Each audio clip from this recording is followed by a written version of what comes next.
어머님, 죄송한데 관리실에 맡기고 가세요. 뭐라고? 관리실에? 집에 아무도 없어서요. 과연 무슨 상황이길래 며느리가 시어머니에게 이런 말을 한 걸까요?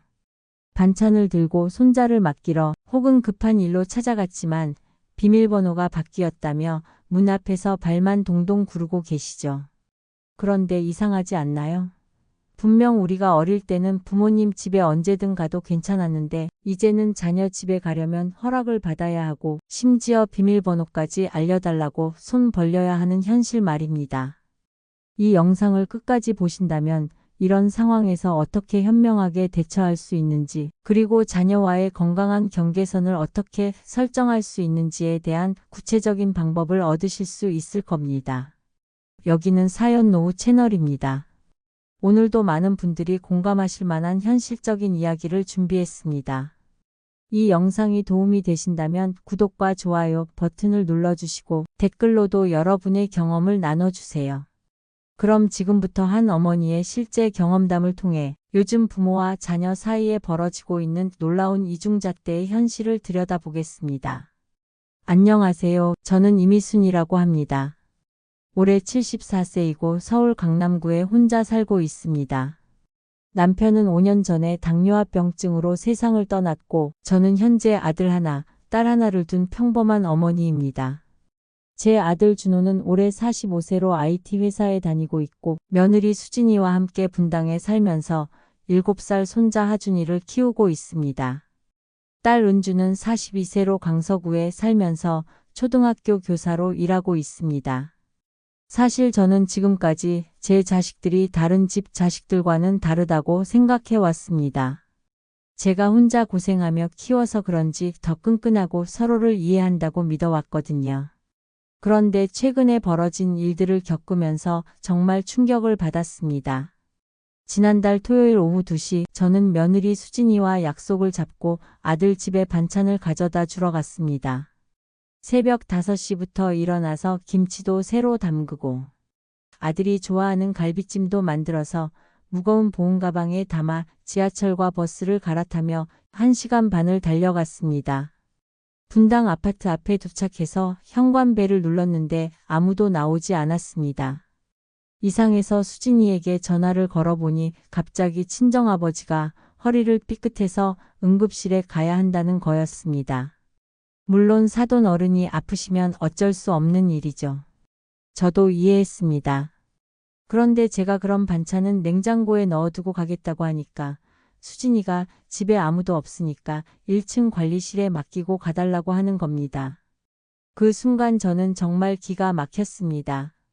무더운 여름날 땀을 뻘뻘 흘리며 정성스럽게 만든 음식을 들고 1시간 반을 달려온 시어머니에게 집안에 한 발짝도 들여놓지 않겠다는 소리였거든요. 마치 제가 택배기사라도 된 것 같은 기분이었습니다. 그런데 더 어이없는 일이 벌어졌습니다. 아들 준호가 수진이 대신 전화를 받더니 비밀번호를 알려줄 테니 냉장고에 넣어달라고 하는 겁니다. 이미 기분이 상한 저는 그냥 관리실에 맡기고 가겠다고 했습니다. 그러자 수진이가 뭐라고 했는지 아십니까? 밖에 두면 음식이 상할 수 있으니 다음부터는 자신들이 직접 가지러 가겠다고 하더군요. 참 웃긴 일입니다. 평소에는 바쁘다며 가지러 오지도 않던 사람이 정작 제가 서운해하니까 그제서야 가지러 가겠다고 하는 겁니다. 할 수 없이 저는 준호가 문자로 보내준 비밀번호를 입력하고 집 안으로 들어갔습니다. 그런데 제가 집 안에 머문 시간은 고작 5분이었습니다. 왜냐하면 저도 모르게 자꾸 서두르게 되더라고요. 마치 도둑질이라도 하러 온 것처럼 눈치가 보였습니다. 반찬들을 냉장고에 넣고 나서 집 밖으로 나오는데 정말 기분이 이상했습니다. 제가 뭔가 잘못한 것 같은 기분이 들었거든요. 버스를 타고 집으로 돌아오는 1시간 반 동안 계속 그 생각만 했습니다. 그런데 집에 거의 다 와갈 즈음 준호에게서 전화가 왔습니다. 고맙다고 인사를 하면서도 뭔가 이상한 말을 하더군요. 자신들도 사생활이 있으니까 수진이가 비밀번호를 안 알려준 것을 너무 서운하게 생각하지 말라는 겁니다. 더 기가 막힌 건 수진이를 감싸주려는 듯이 나쁜 뜻으로 그런 게 아니라고 변명하는 거였습니다. 사과를 하는 것 같으면서도 결국 며느리 편을 드는 말이었죠. 그 순간 저는 며느리보다 오히려 아들이 더 미웠습니다. 며느리야 남의 자식이니까 그럴 수도 있다고 이해할 수 있습니다.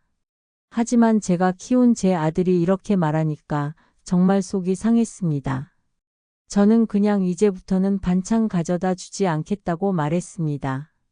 그런데 준호는 뭐라고 했는지 아십니까? 안 그래도 수진이와 그렇게 하기로 했다는 겁니다. 마치 자신들이 먼저 그런 결정을 내린 것처럼 말하더군요. 저는 그 말을 듣고 정말 화가 났습니다. 집에 도착해보니 막내딸 은주가 와 있었습니다. 약속 시간까지 시간이 남아서 잠깐 들렸다고 하더군요. 딸을 보자 그동안 참았던 하소연이 절로 나왔습니다. 오늘 아들 집에서 겪은 일을 은주에게 모두 말해줬습니다. 그런데 딸 은주의 반응이 정말 의외였습니다. 처음에는 오빠가 너무했다며 제 편을 들어주는 것 같았습니다. 아무리 정신이 없었어도 미리 말을 해줘야 한다고 비밀번호도 말해주기 싫어서 관리실에 맡기고 가라고 한 건 정말 심했다고 하더군요. 그런데 은주가 갑자기 말을 바꾸더라고요. 엄마, 그런데 비밀번호 알려주는 건 좀 그렇긴 하다면서 자신도 시어머니가 비밀번호 알려달라고 하면 절대 싫을 거라고 하는 겁니다. 저는 정말 어이가 없었습니다. 제가 무작정 찾아간 것도 아니고 미리 약속을 하고 간 건데 그럼 비밀번호를 알고 있으면 다음에는 허락 없이 들어올 거라고 생각한다는 뜻이었거든요.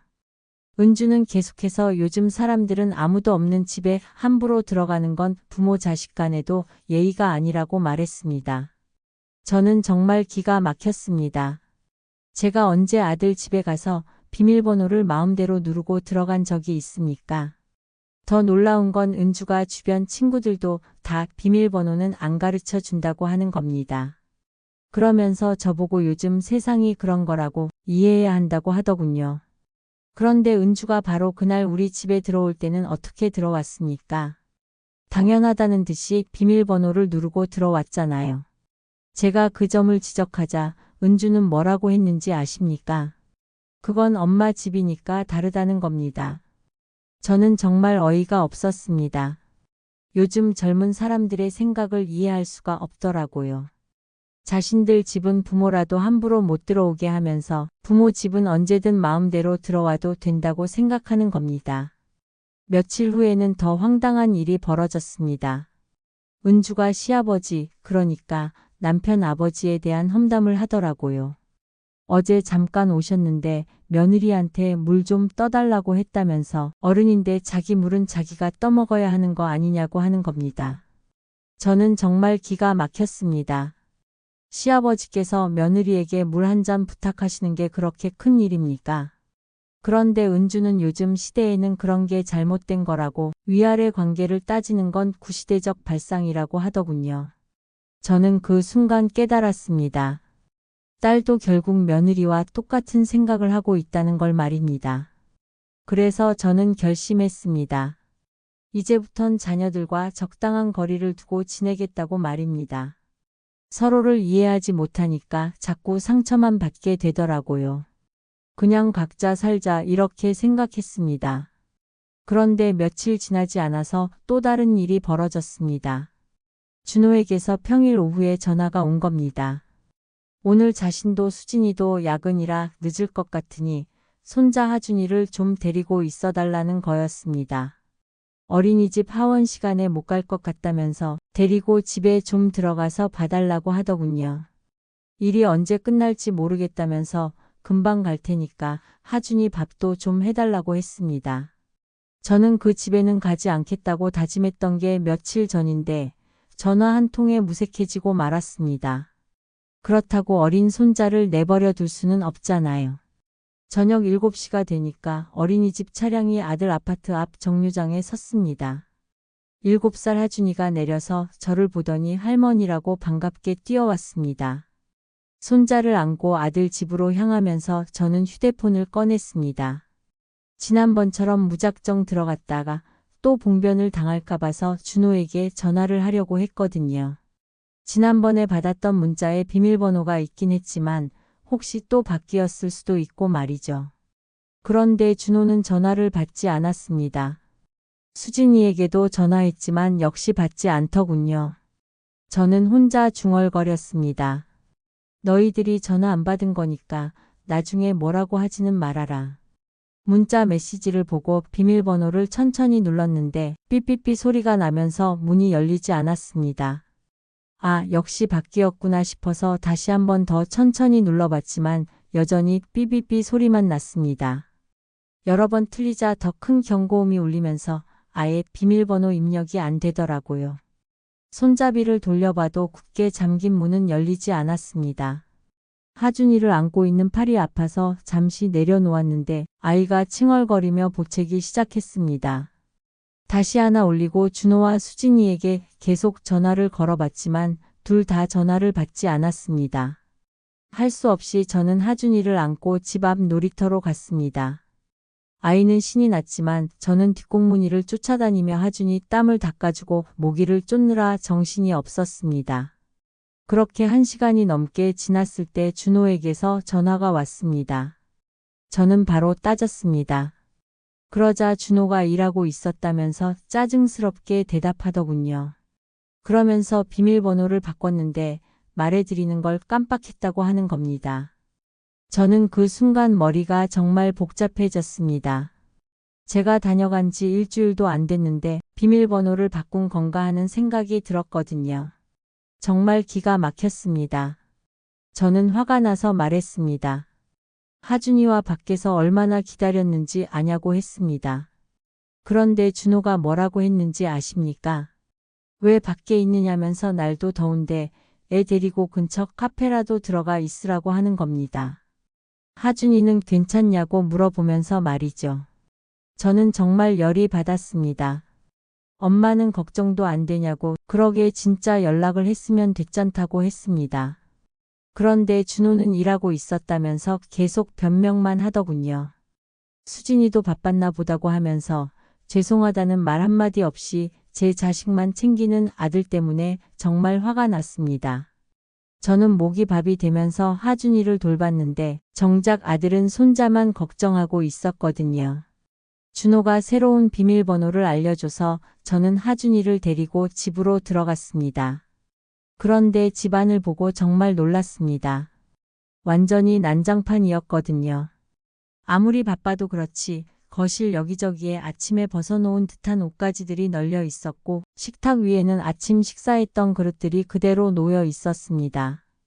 싱크대는 더 가관이었습니다. 설거지가 산더미같이 쌓여 있었거든요. 저는 하준이 밥을 챙겨주려고 했는데 쓸 수 있는 그릇이 하나도 없었습니다. 살림을 만졌다고 뭐라고 하지 않을까 싶어서 그대로 두고 싶었지만 손자 밥을 차려주려면 설거지를 할 수밖에 없었습니다. 설거지를 하면서 저는 스스로가 한심했습니다. 지금 내가 뭘 하고 있는 건지 무슨 복을 누리자고 욕을 먹어가면서 다시 아들 집에 와서 집안일에 육아까지 해주고 있는 건지 말입니다. 젊은 사람들이니까 이해해 보려고 노력했습니다. 하지만 한번 상한 기분은 쉽게 풀리지가 않더라고요. 1시간쯤 더 있으니까 준호와 수진이가 집에 들어왔습니다.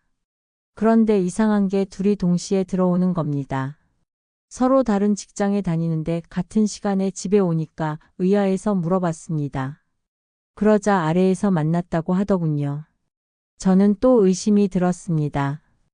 혹시 애 맡기고 둘이 데이트라도 했는 건 아닌가 하는 생각이 말이죠. 기분이 나빠서인지 자꾸 나쁜 쪽으로만 생각이 되더라고요. 더 있기가 불편해서 저는 앞치마를 벗으며 이만 가보겠다고 했습니다. 그런데 준호도 수진이도 저녁 밥이라도 같이 먹고 가라는 말을 하지 않더군요. 뭘 바라겠나 하고 속으로 생각했습니다. 버스가 아직 끊기지 않았는지 물어보는 수진이를 보면서 끝까지 밉상이라는 생각이 들었습니다. 집을 나서면서도 속이 부글부글 끓었습니다. 그런데 문 앞을 나서려다가 한마디라도 해야겠다 싶어서 뒤돌아섰는데 문이 끝까지 닫히지 않아서 열려 있었습니다. 들어가려던 저는 멈칫했습니다.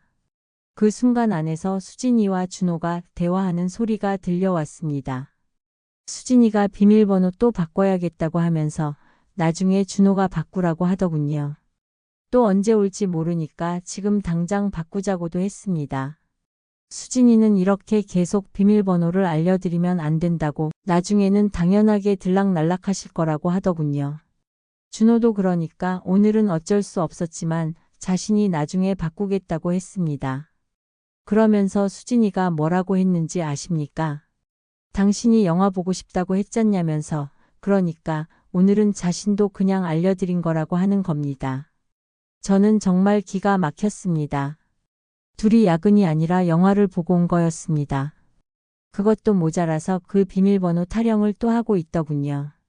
궁금해한 적도 없는 숫자 몇 개가 뭐라고 그것도 모두 아들 며느리의 부탁을 받고 온 것인데 꼭 제가 아들 집에 참견하고 싶어서 제 집처럼 드나들고 싶어서 물어본 것처럼 말하는 두 사람을 보면서 정말 화가 났습니다.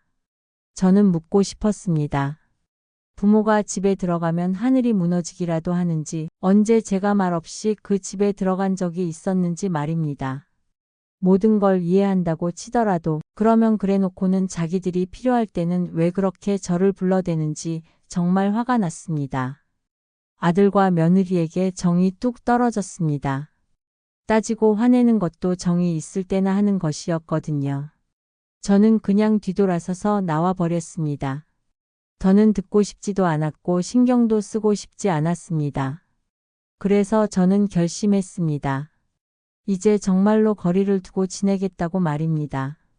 며칠 후 친구와 함께 밖에서 시간을 보내다가 집으로 돌아왔습니다. 옥돔을 맛있게 요리해서 저녁을 먹고 차까지 먹으려던 계획이었습니다. 그런데 현관문을 열고 들어가자 집 안에 준호와 하준이가 있었습니다. 저는 정말 놀랐습니다. 손님이 와 있었냐고 물으니까 준호가 하준이를 좀 맡기려고 왔다고 하더군요. 갑자기 무슨 애를 맡긴다는 건지 물어보니 자신에게 일이 좀 있어서 그렇다고 했습니다. 수진이도 오늘 바빠서 안 된다고 하더군요. 그런데 와보니까 제가 집에 없어서 전화를 드리려던 참이었다고 했습니다. 친구와 함께 집에서 저녁을 먹으려고 했다고 하니까 준호는 그럼 하준이만 놓고 가겠다고 하는 겁니다. 저는 갑자기 이렇게 애를 맡긴다고 하니 당황스러웠습니다. 그런데 준호는 자신이 정말 바빠서 그렇다면서 부탁한다고 하더군요. 하준이는 아직 밥도 안 먹었다면서 부탁한다고 했습니다. 아들은 제 말을 끝까지 듣지도 않고 본인 말만 하고는 떠나버렸습니다. 함께 들어왔던 친구가 저의 어깨를 두드리면서 고생이 많다고 위로해 주었습니다.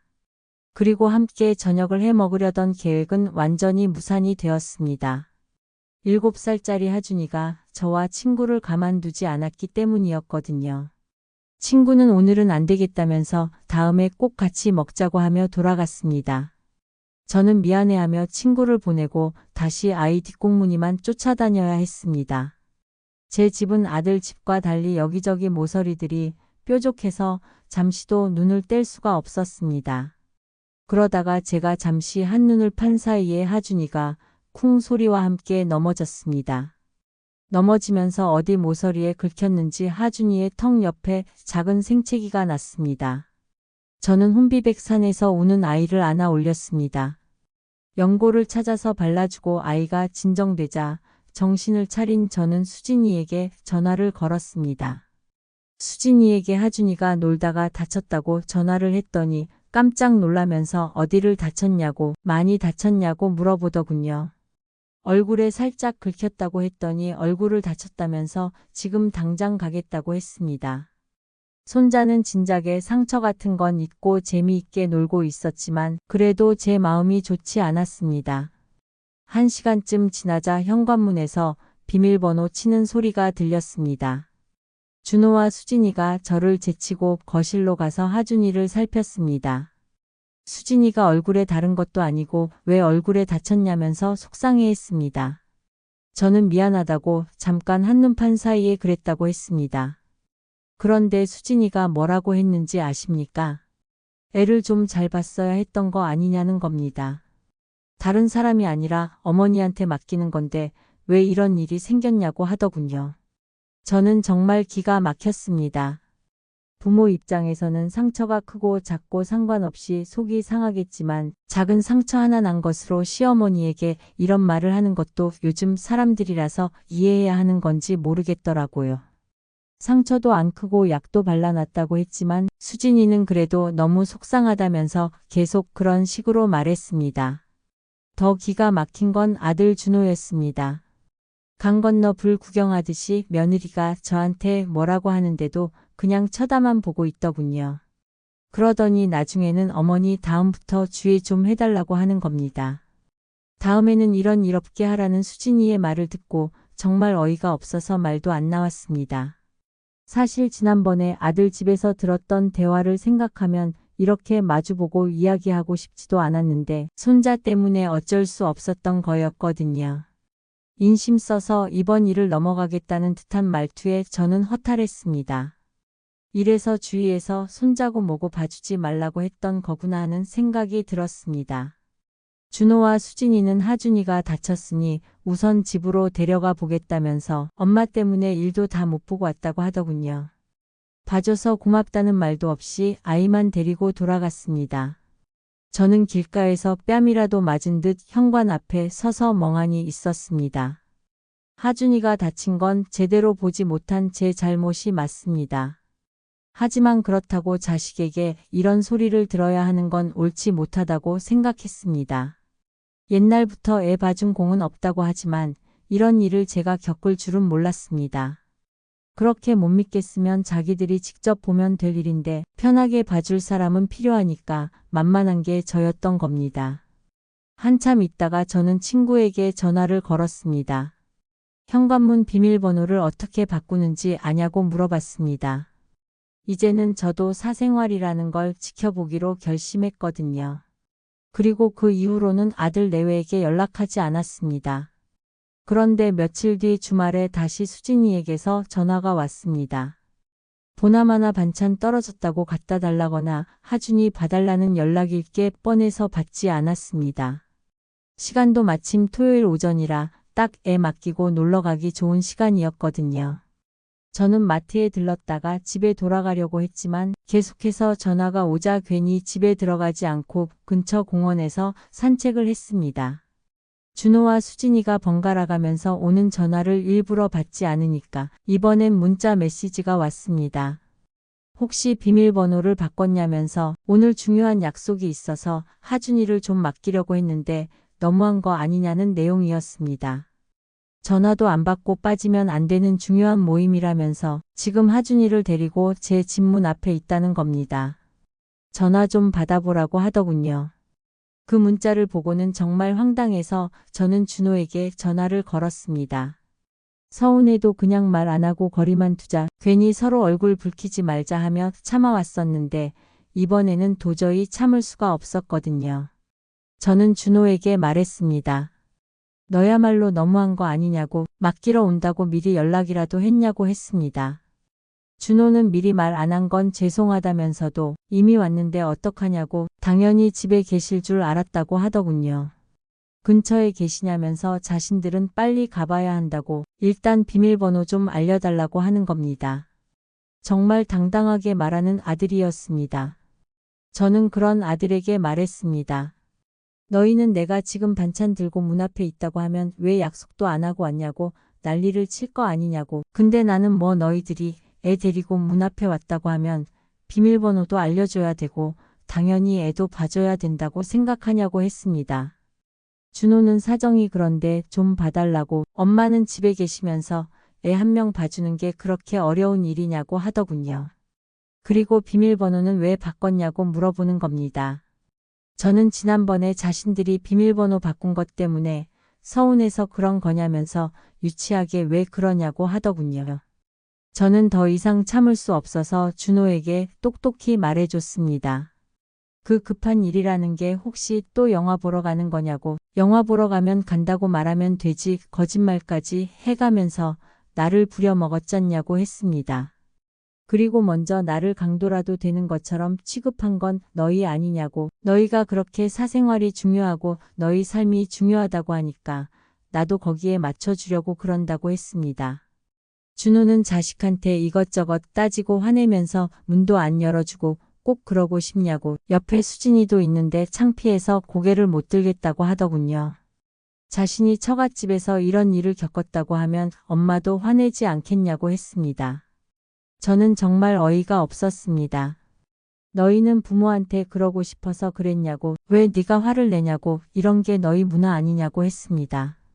나도 너희를 존중했으면 너희도 날 존중해 달라고 했습니다. 그러니까 하준이는 알아서 둘이 보라고, 나도 내 인생이 있어서 주말에는 놀러도 다니고 하겠다고 말했습니다. 그리고 앞으로 우리 집에 오려면 미리 연락하라고, 오늘은 내가 바빠서 집에 늦게 들어간다고 하고는 전화를 끊어버렸습니다. 끊고 나서도 가슴이 벌렁거리고 얼굴이 빨개지는 것 같았습니다. 그동안 말을 안 하고 있으니까 사람을 우습게 보는 것도 정도가 있었거든요. 부모라고 자식이 하는 일은 다 참아야 하고 다 이해해야 한다고 생각하는 아들이 정말 괘씸했습니다. 무슨 역병이나 되는 것처럼 피하면서 정작 자신들이 필요할 때는 부모 집은 언제나 항상 열려 있다고 생각하더군요. 제가 집 비밀번호를 바꾸니까 화를 내는 아들만 봐도 얼마나 제 자식이 이기적인지 알 수 있었습니다. 그러니까 이렇게 서로 서운하지 않으려면 서로 찾아가지 않으면 될 일이었습니다. 진작 이렇게 할 걸 하는 후회가 들었습니다. 처음부터 선을 제대로 긋지 못한 제 탓이었거든요. 상대는 저를 넘어오지 못하게 하는데 저는 언제든지 넘어올 수 있게 했으니 말입니다. 아니, 저는 자식에게 선을 그은 적도 없었습니다. 전화를 끊자 준호와 수진이가 계속 전화를 했지만 받지 않았습니다.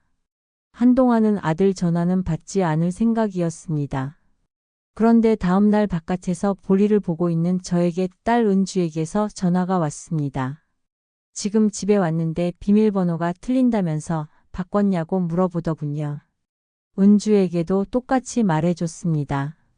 비밀번호 알려주기 싫다고, 내 집인데 내가 왜 알려줘야 하냐고 했습니다. 반찬을 사 먹든지 직접 해 먹든지 하라고 왜 말도 없이 와서 비밀번호를 묻냐고 했습니다. 비밀번호를 알려줬다가 마음대로 들락날락하면 어떡하냐고, 아무도 없는 집에 함부로 들어가려고 하지 말라고, 예의가 아니라고 했습니다. 은주도 갑작스러운 제 반응에 당황했지만 저는 이제 정신을 차렸다고 말했습니다. 나도 너희들처럼 사생활이 불편하다고, 부모라고 자식이 무조건 편하기만 한 줄 아냐고 했습니다. 이제부터는 볼 일 있으면 며칠 전부터 제 일정을 물어보고 허락을 받아서 제가 있을 때 와서 초인종을 눌러야 한다고 말했습니다. 은주는 제 말을 듣고 한참 동안 말이 없더니 그제서야 자신이 얼마나 이기적이었는지 깨달았다고 했습니다. 하지만 저는 이미 마음을 정했다고 말했습니다. 그 후 며칠간은 조용했습니다. 아들 준호도 딸 은주도 연락이 없었어요. 아마 제가 진짜 화가 났다는 걸 알았나 봅니다. 일주일쯤 지나자 준호가 조심스럽게 전화를 걸어왔습니다. 이제부터는 미리 연락드리고 허락을 받겠다고, 그동안 생각이 없었다고 사과하더군요. 은주도 며칠 후 찾아와서 정중하게 초인종을 누르고 기다렸습니다. 처음에는 어색했지만 이렇게 서로 예의를 지키니 오히려 관계가 더 편안해졌습니다. 자녀들도 더 이상 당연하게 여기지 않고 감사해하기 시작했어요. 지금은 한 달에 2~3번 정도 미리 약속을 잡고 만납니다. 예전보다 만나는 횟수는 줄었지만 만날 때마다 서로를 더 소중히 여기게 되었어요. 무엇보다 저 자신이 당당해졌다는 게 가장 큰 변화입니다. 오늘 제가 들려드린 이야기를 정리해보면 이렇습니다. 자녀들은 자신들의 집에는 부모라도 함부로 들어올 수 없다고 하면서 정작 부모 집에는 언제든 마음대로 들어와도 된다고 생각합니다. 자신들에게 필요할 때는 당연하다는 듯이 부모를 부르면서 부모가 찾아갈 때는 불편해합니다. 이런 이중잣대 속에서 저는 깨달았습니다. 진정한 사랑은 일방적인 희생이 아니라 서로에 대한 존중에서 시작된다는 것을 말입니다. 제가 자녀들을 존중하듯이 자녀들도 저를 존중해야 한다는 걸 이제야 알게 되었습니다. 여러분도 혹시 비슷한 상황에 계시다면 이렇게 해보시기 바랍니다. 먼저 명확한 경계선을 설정하세요. 자녀들이 여러분의 집에 올 때도 미리 연락하고 허락을 받도록 하세요. 그리고 여러분도 당당하게 자신의 시간과 공간을 지키세요. 두 번째로, 감정적으로 대응하지 마시고 차분하게 자신의 마음을 전달해 보세요. 상처받은 마음을 솔직하게 이야기하되 서로를 이해하려는 노력도 함께 해보세요. 마지막으로, 완전히 관계를 단절하기보다는 건강한 거리를 유지하면서 새로운 관계를 만들어 가세요. 시간이 걸리더라도 서로 존중하는 관계로 발전할 수 있을 것입니다. 사랑하는 여러분, 나이가 들었다고 해서 모든 걸 참고 이해해야 하는 건 아닙니다. 여러분도 소중한 한 사람으로서 존중받을 권리가 있습니다. 여러분의 감정도 중요하고 여러분의 시간도 소중합니다. 오늘 이 이야기가 비슷한 상황에 있는 분들에게 작은 위로와 용기가 되었으면 좋겠습니다. 여러분은 혼자가 아닙니다. 이 영상이 도움이 되셨다면 구독과 좋아요, 그리고 알림 설정까지 부탁드립니다. 여러분의 작은 관심이 더 많은 분들에게 따뜻한 위로를 전해드릴 수 있습니다. 댓글로도 여러분의 경험을 나눠주세요. 다음에도 더 좋은 이야기로 찾아뵙겠습니다. 감사합니다.